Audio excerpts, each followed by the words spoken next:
안녕하세요. 은광여고 2학년 1학기 중간고사 분석을 맡은 강성미입니다. 분석에 앞서서 지금 밑에 자막으로 아마 깔리고 있을 텐데요. 기말고사 개강 안내가 밑에 있으니까요. 참고하시면 되겠습니다. 저는 고려대 국문학과 나와서 지금 김영준 국어에서 아이들과 즐겁게 수업을 진행하고 있습니다.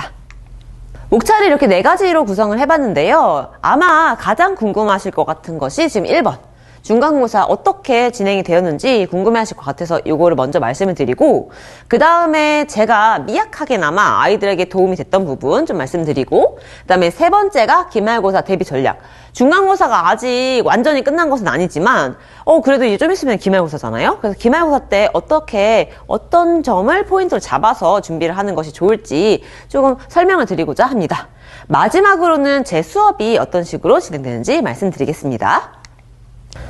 자, 우선 중간고사 문항 구성을 보시면요. 선택형이 24문항이고 서답형이 6문항입니다. 선택형이라고 하면은 이거 객관식이라고 생각하시면 되고요. 서답형이라고 하면은 서술형이라고 생각하시면 돼요. 그래서 객관식이 24문항이고 서술형이 6문항이었다라고 생각하시면 될 것 같고, 이게 문항 구성을 안 알려주셔가지고 마지막까지 막 떨었잖아요. 그죠? 그래서 작년 기준으로는 서답형이 6문항까지는 아니었는데, 또 우리가 예상컨대 그러면 서답형 몇 문제가 나왔을까? 우리 아이들이랑 막 얘기를 했을 때는 아마도 6문항이 아닐까라고 예상을 했는데 정말로 6문항이 나왔어요. 또 하나 말씀드리고 싶은 거는 서답형에 단답형이 없었죠. 그러니까 단답형이라고 하면은 그냥 단어만 이렇게 쓰면 되는 거, 기억은 뭐, 니은은 뭐 이렇게 쓰면 되는 게 단답형인데, 단답형이 전혀 없었고 서술형, 그러니까 문장으로 서술해서 쓰는 것들만 6문제였죠. 그래서 6문제가 사실은 좀 까다로웠죠. 그래서 이번에 1등급 컷을 가르는 키가 서답형이 되지 않을까라는 생각이고요. 시험 범위를 보시면 교과서와 유인물, 이제 항상 은광여고는 교과서와 유인물이 중심이 되기 때문에 그렇죠. 교과서에 있는 내용에다가 플러스 유인물을 몇 장 주셨어요. 그래서 이거를 이제 정리를 해보면 현대시가 5작품, 소설이 2작품, 고전시가는 이제 고전시라고 생각하시면 됩니다. 고전시가가 2작품, 고전소설 3작품, 극이 1작품 해서 이렇게 시험 범위가 구성이 됐고요. 조금 더 자세하게 말씀드리자면 첫 번째 서답형이 늘어났죠. 작년까지만 하더라도 작년에 서답형이 6문항까지는 안 나왔어요. 근데 이번에 계속 선생님들께서 서답형 어렵게 낼 거다라는 말씀이 있으셨고, 실제로도 어렵게 나왔고 서답형이 6문제로 늘어났죠. 그리고 단답형이 없다는 게 특징입니다. 서답형이라고 하면 보통 서술형 플러스 단답형을 서답형이라고 하는데, 단답형이라고 하면 이제 단어만 뭐 기억은 뭐, 니은은 뭐 이렇게 집어넣는 것이 단답형인데 없죠. 그런 거 하나도 안 났고요. 다 서술형 6문제로 출제가 됐습니다. 그리고 이게 1번의 문제의 답이 하나, 이게 아니었죠. 1-1, 1-2 소위 말하는 꼬리 문제. 그쵸? 꼬리 문제를 많이 활용하셨어요. 그래서 실제로 학생들이 느끼기에는 이거 6문제 맞아? 막 이렇게 느낄 정도로 서답형 비중이 좀 컸다. 그런 시험이었다라는 거를 알 수가 있고요. 그 다음에 두 번째는 외부 지문을 활용한 것이 좀 특징이었죠. 마지막 문제 기억나나요, 혹시? 마지막 문제가 그거였죠. 새로운 외부 작품 나와가지고 시조 하나 가지고 와서 이 시조랑 실제 우리 시험 범위에 있는 내용이랑 비교해서 답하는 거였는데 그게 또 서답형이었잖아요. 그죠? 그래서 외부 작품과 비교 문제 하는 것이 완전 새로운 작품. 그래서 그 작품이 해석이 잘 되느냐, 그리고 우리 시험 범위랑 연계해서 잘 쓸 수 있는가, 그것도 굉장히 큰 관건 중에 하나였어요. 근데 이게 서답형이 많다 보니까 시험 시간이 부족한데, 마지막에 그때 지금 문제 풀어본 사람들은 알 거예요. 마지막 문제가 굉장히 길었잖아요. 그래서 시간이 없는데 초조한데 그것까지 하나하나 보고서는 감점이 없는 서답형, 그러니까 서술형을 쓰려고 하다 보니까 쉽지가 않았을 거예요. 그쵸? 그래서 마지막 꼬리 문제였는데, 꼬리 문제에서도 이렇게 외부 지문을 활용을 해서 정말 쉽지 않았다. 쉬운 문제들이 하나도 없었다라는 거고요. 또 교과서 밖에 지문 내용을 활용했다. 여러분들 이제 은광 친구들은 다 알 거예요. 이강백의 알, 그쵸? 그거 나왔죠? 근데 거기서 교과서 외에 있는 부분들도 다 나왔죠. 그래서 교과서에 있는 내용이 잘려있기 때문에 그 앞부분과 그 뒷부분이 다 같이 지문으로 구성되어서 나왔다. 외부 지문을 활용한 것이 또 이번 시험의 특징이었다라고 말씀을 드릴 수 있고요. 그 다음에 그럼에도 불구하고 은광은 기본적으로 교과서와 학교 수업 중심입니다. 그래서 학교 수업 중심인 게 이번 기조에서도 유지가 됐죠. 그래서 교과서와 유인물과 학교 필기, 이게 가장 중요한 시험이었다. 이렇게 세 가지로 정리를 해볼 수 있겠습니다. 다음으로는요, 제가 아이들과 준비를 하면서 미약하게나마 조금 도움이 됐던 부분들을 말씀드리고자 하는데요. 일단 서답형 1번. 이거는 직보 때도 많이 예상이 됐던 부분이고요. 여러분들, 은광 친구들은 알 거예요. 이게 지금 대조가 뭐냐. 마음의 달이잖아요. 마음의 달에서 대조 엄청 많이 썼죠. 그 중에서도 여기서 쓰라고 했던 거, 식구를 쓰라는 건 별로 어렵지 않았을 거예요. 그죠? 근데 역설적 깨달음을 조건에 따라 해서 이렇게 지금 네모 노란색으로 쳐 있는 요 폼으로 해달라는 건데, 이거를 쓰려고 하니까, 뭔지는 알겠는데 잘 안 써지죠. 뭘 써야 될지 잘 모르겠다는 거죠. 사실은 이런 게 있었죠. 이거는 뭐냐면요. 항상 제가 직전 보강 때, 직보 때 자료로 제공하는 암기 요약집입니다. 이름도 있어요. 완성미라고. 완성을 요걸로 하자 해가지고 제가 강성미라서 완성미인데, 여기는 진짜 외워야 될 것들만 압축해서 제공을 해요. 그래서 지금 요거 그대로 쓰면 되는 거죠. 화자는 시련은 좌절이 아니라 성숙해질 수 있는 기회라는 역설적인 깨달음을 얻고 있다. 이렇게 썼으면 감점이 없었던 거죠. 그래서 서답형 1번 보고 예상했던 거 그대로 잘 나왔다. 참 다행이다. 약간 그랬었던 이제 문제가 되는 거고요. 3번도 그래요. 직본 날에 아이들과 같이 이제 뭐가 나올까 하면서 막 얘기를 하는데, 이거에 대한 얘기가 나왔어요. 이거 나오지 않을까요? 이거 나올 것 같은데요? 이거 많이 강조하셨지 참 하면서 우리끼리는 저희 학원 친구들끼리는 이거 나오겠으니까 외우자 막 했었던 게 있었어요. 그게 요건데, 이거 제가 가져온 건 뭐냐면은 이거는 정성미라고 자료예요. 메인 자료 2개가 하나는 완성미고 하나는 정성미인데, 완성미는 직전 보강 요약 자료집이에요. 그러니까 요약하게 완전 압축해서 제공을 하는 거고, 그 다음에 정성미는 뭐냐면 제가 진짜 정성스럽게 필기를 다 해가지고 아이들에게 예쁘게 책으로 만들어서 주는 게 있어요. 그게 정성미인데, 정성미에 들어가 있던 부분이죠. 박물관장이 권력을 잡는 방법을 이렇게 그대로 지금 쓰면 되는 거죠. 서답형 기억 같은 경우에는 아래 진짜 정보를 숨긴다. 니은에는 안도감과 자책감이라는 감정 속에서 혼란을 느끼게 한다. 그 결론이 뭐예요? 복종을 이끌어낸다. 이런 식으로 정성미에 있었던 부분이 우리가 예측을 했던 부분이 그대로 나와서 끝나고서는 전화를 받았죠. 선생님 그거 나왔어요? 했던 전화를 받았죠. 그래서 참 다행이다. 나와서 다행이다. 예측했던 거 나와서 다행이다. 했던 문제가 서답형 3번이었고요. 서답형 4번도 다행스럽게도 이번에 예측했던 서답형들이 많이 나왔어요. 그래서 이것도 직보 때 얘기를 했던 건데, 이 영웅의 1대2 구조를 도식화 했을 때, 그러니까 구조화 시켰을 때 이거를 쓰라고 했는데, 이게 선생님들께서 조금 난이도를 높이고 싶으셔가지고, 지금 원래는 이 영웅의 1대2 구조를 기억이나 디귿이나 미음 같은 경우에는 쓰라고 안 하고 그냥 지워져요. 문제에서 이게 지워지게 되는데, 이거는 아예 기억, 니은 다 쓰라고 이렇게 지워주셨죠? 요거는 어떻게 예측이 됐었냐면, 지금 제가 가지고 온 이런 자료들은 다 제 완성미에 있었던 직보 자료죠. 직보 자료 암기해야 되는 거기서 다 가져오는 건데요. 영웅의 1대2 구조, 영웅의 1대2 구조, 기억, 니은, 디귿, 리을 요거 그대로 써야 되는 거죠. 그쵸? 고귀한 혈통, 기이한 출생, 마지막에 미음, 비읍은 요거를 쓰면 되는 거였죠. 이렇게 쓰면은 감점될 요소가 전혀 없었던 거죠. 이것도 직전 보강 때 뭐가 나올까? 서답형 이번에 어렵게 나왔는데 뭐가 나올까? 하다가 이거 나올 것 같지 않니? 해가지고선 저희가 다 같이 그래 이거 나올 것 같으니까 외우자 했던 그게 나와서 또 이게 나와서 다행이다. 항상 이제 나왔으니까 너무 다행인 거죠. 그래서 요거 서답형 4번도 같이 봤던 거다라는 거 말씀드릴 수 있겠고요. 서답형 5번은 이건 예측이 많이 됐던 문제죠. 유인물로 학교 선생님께서 주셨어요.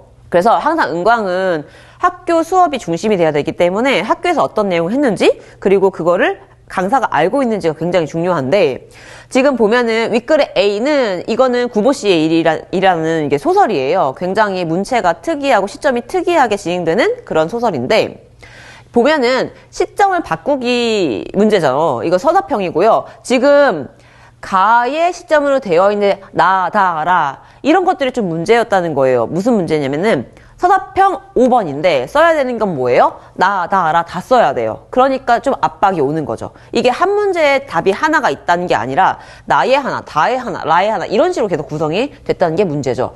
6점이니까 2점씩 배점이 됐겠죠? 그러니까 이거 틀렸으면 좀 힘들었겠죠. 그죠? 이게 시점을 바꾸어서 조건에 맞게 작성하시오인데, 보기 이 그림 아마 은광 친구들은 익숙할 거예요. 왜냐면 유인물로 주셨기 때문에. 그쵸? 그 유인물을 잘 봤으면 이게 그때 그 유인물에 있었던 기출 문제였거든요. 그 기출 문제에서 다뤘던 그거 그대로 가지고 서사평을 만드셨구나 라는 거를 알 수가 있고요. 저는 어떻게 대비를 했냐면, 일단 9번을 보시면 9번은 제가 파이널 테스트를 봐요. 파이널 테스트는 제가 엄청 공들여서 보는 시험 중에 하나인데, 이따가 뒤에 설명을 하겠지만 파이널 테스트에서 이렇게 다뤘고 요게 그대로 이제 서사평으로 나왔죠.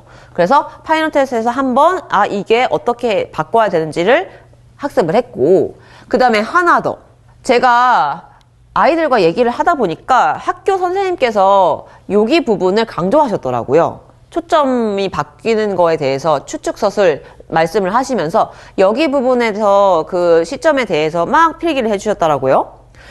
그래서 지금 제가 가져온 이 자료는 뭐냐면 정성미입니다. 제가 필기를 열심히 해서 필기를 예쁘게 책으로 만들어주는 정성미. 그쵸? 정성미에서 여기를 이렇게 잡고서는 여기 나올 것 같지 않니? 라고 했었어요. 실제로 그리고 직보 때도 정성미랑 완성미는 암기자료집, 정성미는 제 필기본. 그래서 그거 두 개를 가지고 근데 선생님께서 여기 강조하시는 것 같던데?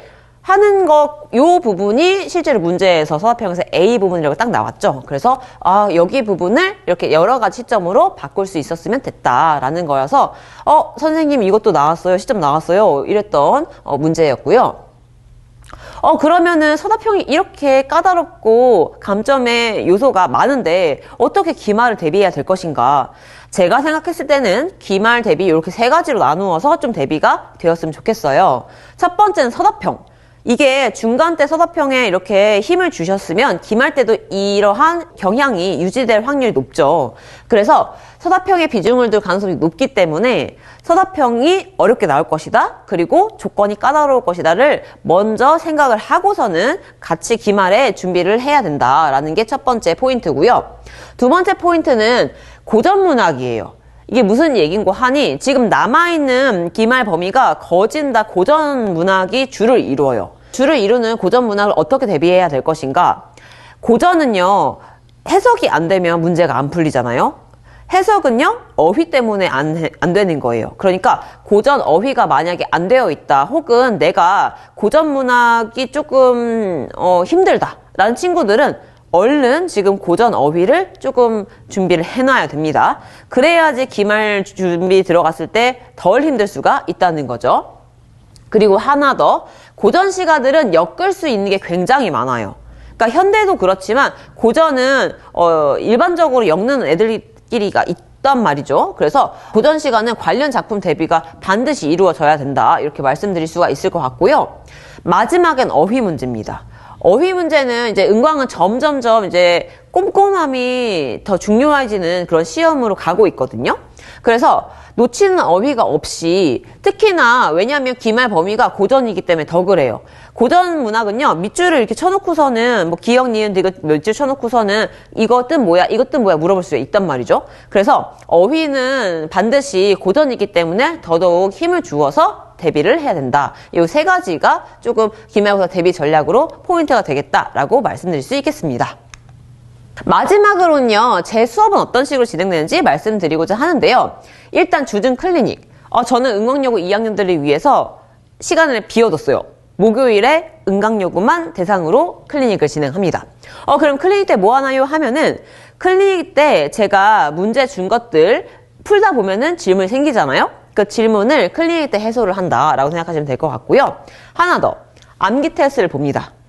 은광은 점점점 담아져야 되는, 그쵸? 하나 틀리면 이제 하나 틀렸어요 어떡해요, 이런 시험이 돼가고 있어요. 그러니까 누가 더 꼼꼼하게 완벽하게 다 잘 하냐가 문제가, 왜냐면은 은광 친구들 다들 열심히 하잖아요. 다들 열심히 하고 다들 최선을 다해서 공부를 하는 거 알고 있기 때문에, 그래서 그 친구들보다 더 잘하려면은 뭔가 비는 부분이 없어야 되는 거잖아요. 그래서 저는 그런 비는 부분, 그러니까 실수가 나올 만한 부분을 잡기 위해서 암기 테스트를 봅니다. 이 암기 테스트는 뭐냐면, 어떤 작품이 자기가 알고 있다고 생각을 할 수 있어요. 근데 실제로 그럼 너 한번 이 빈칸에다가 넣어봐. 그럼 잘 넣기가 어렵단 말이죠. 그래서 실제로 암기 테스트를 봐가지고 너가 아는 거에 뭔지 모르는 게 뭔지 그거를 판단할 수 있게끔, 혹은 내가 머릿속에 아무것도 없다라고 한다면 암기 테스트를 통해서 내 머릿속에 집어넣을 수 있게끔 하는 것이 클리닉 때 이루어지고요. 두 번째, 연습 문제인데요. 연습 문제는 웬만하면 이제 기출 문제를 주려고 해요. 그러니까 내신 기출로 주려고 합니다. 그 이유는 왜 그러냐면, 뭐 시중에 문제들 퀄리티 좋은 거 많죠. 하지만 제가 생각했을 때는 학교 선생님들이 내신 기간에 진짜 열과 성을 다해서 한 문제 한 문제 만드는 거를 제가 알고 있기 때문에 그만큼의 좋은 퀄리티의 문제를 찾기는 어렵다고 생각해요. 그래서 웬만하면은 학교 선생님들이 출제하신 기출 문제를 중심으로 아이들에게 제공을 하고 있고요. 세 번째는 파이널 테스트. 파이널 테스트는 뭐냐면 50분 시간을 딱 주고 실제 시험이랑 거의 흡사하게 OMR 카드도 줍니다. 그래서 50분 동안 OMR 카드 마킹을 하면서 전 영역, 그러니까 시험 범위 전 영역을 대상으로 해서 시험을 한번 보는 거죠. 이거를 보는 이유는 크게 두 가지입니다. 첫 번째는 시간 배분 잘하게, 내가 갖고 있는 역량을 최대한 발휘할 수 있도록 너가 OMR 마킹 시간까지 계산해가지고 잘 분배를 해서 한번 풀어봐라, 이런 취지가 하나가 있고요. 두 번째는 뭐냐면, 이게 또 자기는 다 알고 있다고 생각할 수도 있어요. 그러니까 예를 들어서 내가 어떤 작품이 있는데 이 작품 가지고 나는 이 작품 다 알고 있어요 라고 생각을 할 수 있지만 사실은 아닐 수도 있단 말이죠. 파이널 테스트 봤는데 내가 자신 있는 작품이었는데 그거를 왕창 틀릴 수가 있어요. 그러면 내가 이거 잘 알고 있다고 생각했는데 아닌가 보다, 나 더 보충해야 되나 보다 하면서 자신의 구멍을 발견할 수가 있죠. 그래서 파이널 테스트는 그 두 가지 이유 때문에 시험 범위가 다 끝나고 난 뒤에 한번 치릅니다. 이 파이널 테스트는 그래서 제가 담당하고 있는 친구들도 되게 그 중요성을 잘 알고 있어요. 왜냐면은 거의 제가 은광여고 기출 혹은 은광여고 스타일을 반영을 해서 그 문항 구성이라든지 배열이라든지 문항 수라든지 이런 것까지 다 열심히 최선을 다해서 만들고 있기 때문에 이 점수가 거의 실제 시험 점수랑 연관이 많이 돼요. 그래서 파이널 테스트를 본다 하면은 오늘 볼 거야 이게 아니고 다음 주에 파이널 테스트를 보니까 준비를 해와라. 그럼 아이들 또 열심히 준비를 해온단 말이죠. 그래서 그런 식으로 진행이 된다라고 할 수 있겠고요. 마지막은 완성미인데요. 제가 아까 말씀드렸다시피 이거는 암기집입니다. 직보때 나눠주게 되는 거고요. 이때 암기집을 보면서 너가 이것만은 외우고 가야 된다. 네 머릿속에 이거는 있어야지 문제가 잘 풀릴 거다라고 제가 만드는 것이고, 품이 많이 들어요. 품도 많이 들고 시간도 많이 들고 힘들기도 힘들죠. 하지만 저기에서 아까 제가 인용한 것들이 거의 다 정성미 아니면 완성미에서 나온 것들이기 때문에 많이들 출제가 겹치기 때문에 제가 그만큼 공을 들여서 만들고, 아이들에게도 제가 이거 나눌 때 항상 얘기하는 게 그거예요. 정성미랑 완성미 진짜 정독 3회독만 하면은 너네 90점 넘는다. 맨날 저는 그런 마음으로 만들고 있거든요. 그래서 완성미까지 직보를 잘 진행을 하고 그 다음에 시험장에 아이들이 갈 수 있도록 이렇게 진행을 하고 있습니다. 그래서 다음으로는 이 제가 나눠주는 자료의 샘플들인데요. 필기 자료, 이게 정성미죠. 제가 열심히 다 하나하나 필기를 해가지고 책으로 예쁘게 만들어주는 정성미. 그래서 정성미랑 완성미의 차이가 뭐냐라고 하면은, 정성미는 어떤 작품에 대해 우리가 다뤄야 되는 내용들이 다 들어가 있다. 손필기로 다 들어가 있다라고 보면 되고요. 완성미는 진짜 암기를 위해서 요약, 엑기스만 모아서 만들었다라고 생각하시면 돼요. 그래서 완성미는 외우는 거고, 정성미는 내가 이걸 왜 모르지? 이게 뭐지? 하면은 가서 확인하는 용도라고 생각하시면 될 것 같습니다. 네, 복습 테스트인데요. 복습 테스트는 누적식으로 보는 거예요. 그래서 만약에 5주차 복습 테스트면은 1주차부터 4주차 때까지의 모든 내용이 다 포함되어 있는 게 5주차 복습 테스트가 되는 거죠. 이렇게 봐야 1주차 때 봤던 거, 선생님 저 1주차 때 뭐 했죠? 하고 6주차 때 물어보는 일이 없게 되는 거죠. 그래서 매주 계속 1주차 때, 2주차 때 앞에 수업을 했었어도 그래도 5주차, 6주차 때 계속 복습 테스트에 나오기 때문에 잊어버리지 않게 하기 위해서 그렇게 누적식으로 보고 있습니다. 그리고 교과서 암기인데요. 이거는 저는 이제 보면은 여기가 중요하구나가 보이잖아요. 그래서 거기 부분을 제가 직접 또 빈칸을 만들어서 아이들에게 이제 클리닉 때 와서 외워서 풀라고 하고 있는 거 교과서 암기 자료고요. 그 다음에 네 번째 완성미. 요거는 이제 직전 보강 자료, 이게 암기해야 되는 완성미, 그쵸? 그리고 다섯 번째 기본서, 이거에다가 이제 필기를 하면서 수업은 기본서로 진행이 됩니다. 그 다음에 여섯 번째 문제집인데요. 이거는 이제 매주 새롭게 나가요. 그러니까 1주차 때 첫 번째 1권, 2주차 때 2주차 과제집, 3주차 때 3주차 과제집. 그래서 매주 새롭게 나가고 있기 때문에 이거 누적되면은 좀 힘들어지겠죠. 근데 제가 생각하기에 제가 맡고 있는 은광 친구들은 다들 열심히 하는 친구들이어가지고 막 밀리거나 그러지는 않았는데 어쨌든 만약에 밀린다면 제가 열심히 독촉을 해가지고 완성을 다 잘 할 수 있게끔 다 과제집까지 마무리 잘 짓고 시험장에 갈 수 있게끔 그렇게 하고 있습니다. 마지막 문구는요. 제가 항상 아이들과 만날 때 이 문구를 생각하면서 제가 강단에 설 때도 마찬가지로 이 문구를 생각하면서 아이들과 만나고 있는데요. 저는 국어라는 과목이 제가 맡고 있는 친구들은 제가 국어라는 과목이 나 그래도 국어 잘하지. 나 그래도 국어는 괜찮지 않나? 라고 뭔가 자신감을 줄 수 있는 과목이 됐으면 좋겠어요. 그래서 자신감이 될 수 있게 제가 끝까지 함께 기말고사 진행하도록 하겠습니다. 지금까지 들어주셔서 감사합니다.